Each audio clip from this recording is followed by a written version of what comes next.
Welcome back to Live Now from Fox. And once again, we do want to show you some video from the Iranian border with Azerbaijan as the search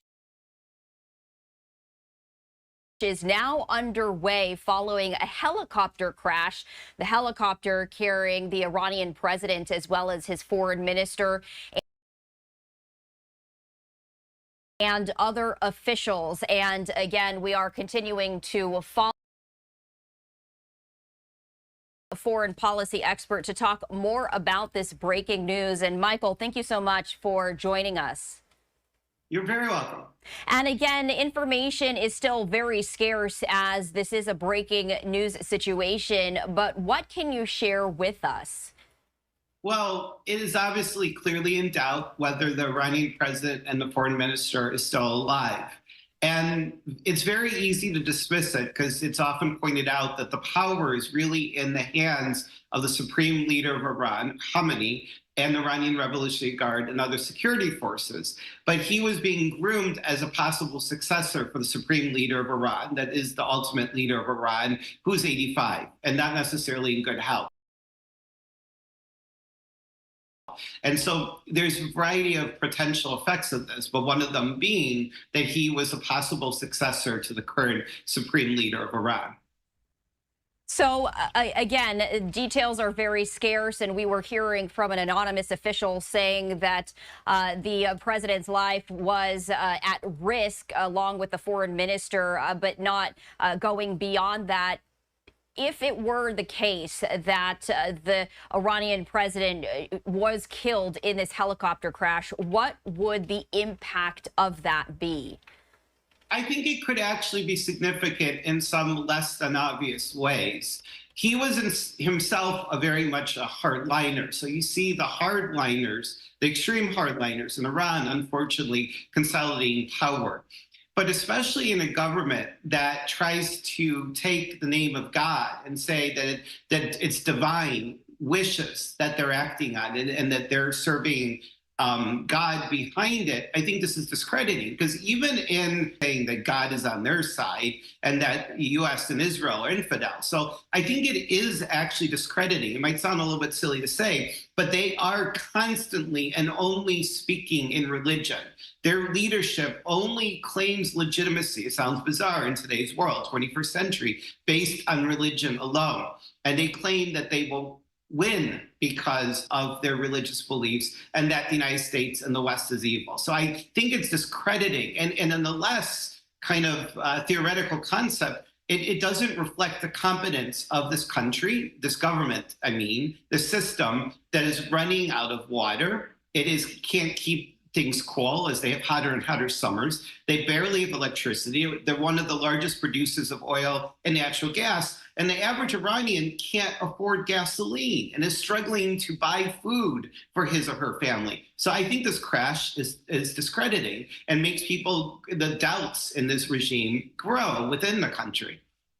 And again, this information coming from the state-run media, when it comes to being transparent, when might we expect additional details and just how accurate might they be? It's hard to say, but you can't cover up if they did in fact die. It's good that we're being careful about it. You can't cover up the death of the president and foreign minister. I think that, in the next 24 hours and probably much less, we'll start to gain clarity. They can't hide this. Now, it's worth mentioning that another high-ranking official of Iran back in 2017, Rafsanjani, who used to be central in the regime, died of a heart attack at the age of 82, and suspicions were raised about foul play, and the fingers by his own family seem to be pointing at the regime itself. So there's even a possibility, somewhat remote, but not far-fetched, that this could have been some sort of assassination attempt if they survived, or assassination if they died. There could even be an element of foul play. There are definitely going to be suspicions, some legitimate and some crazy, in such a paranoid country because they have a murderous government. Remember, this president had the nickname of the Butcher of Tehran for the number, probably in the thousands, of executions he oversaw at the end of the 1980s. He was known, or still is known as the butcher of Tehran. This is so in that kind of environment, there's all kinds of suspicions that inevitably will occur, some well-based and some unfounded. Now, according to Reuters, they're quoting the interior minister saying that the state TV that only one of the helicopters in a group of three had come down hard and that authorities were waiting further details. When you're talking about that one of three helicopters was the only one that came down hard, again, we did see a video that appeared to show very foggy conditions, and talking about, again, the conspiracy theories out there. Do you extrapolate anything from that statement, or again, is this really just more of a wait and see situation? It's going to be largely a wait and see. If one of three helicopters in a convoy go down, it's a question of who was on it. Was the president and the foreign minister on the same helicopter? Are they down? They can't locate the helicopter, which would be concerning, although it's hard to feel bad for a president who's known as the butcher of Baghdad and whose regime is responsible for the death of so many American soldiers and civilians around the world, because Iran, the largest state sponsor terrorism. But they don't seem to be able to locate, as far as any reports that reached here, the president or foreign minister. You would think that there's communication, there has to be communication on the intact helicopters. You would think normally with the president that there would be backup communication, but he's not necessarily, unlike this country, part of the military command and control. And he can sometimes even be almost relegated, not according to the Constitution, but in effect, almost relegated to civilian, to like a figurehead, if the supreme leader Khamenei chooses, because so much power is amassed in that supreme leader who's very, very aging. So it is strange, even in foggy conditions, that they can't see, and would be troubling if you care about their health. And it's hard to, given the amount of deaths around the region, Arab, Israeli, American, British, et cetera, linked to that regime. But it's strange that they're not able to locate or confirm that they're alive even. That is strange. And that makes me doubt that they're still alive or they're in at all good condition.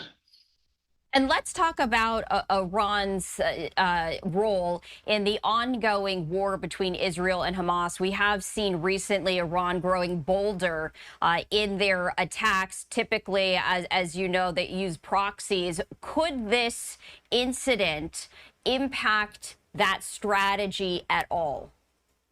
Yes, I really do think this is kind of discrediting. They had a massive strike against Israel, or Israel may have hardened shelters able to resist anything but a nuclear explosion. And even there, they probably have contingencies. So, and I think that obviously the coverage will be extended. You have hundreds of projectiles fired at Israel, and virtually all of them intercepted. Very much a dud, embarrassing to Iran. Iran appears to have covered up that Israeli air-launched cruise missiles destroyed the air defense of one of their major nuclear sites, as a huge warning that Israel has the ability to strike with accuracy and impunity anywhere in Iran. So this is discrediting. And the fact that they cannot even protect their president and foreign minister, and despite the fact that their powers are limited and they're not always aware of everything, it is very discrediting. They can't even protect their leaders. It's going to raise doubts. Did somebody within the regime murder them, as the power struggle grows with a potential succession? They're, of course, going to accuse Israel, because they accuse Israel and the United States of everything, or that's very likely, unless it's just an obvious accident that they have to confess up to.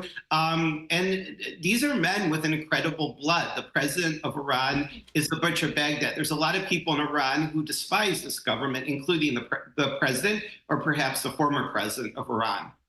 Michael Zanto, foreign policy expert, thank you so much for joining us here on Live Now from Fox to really break down this.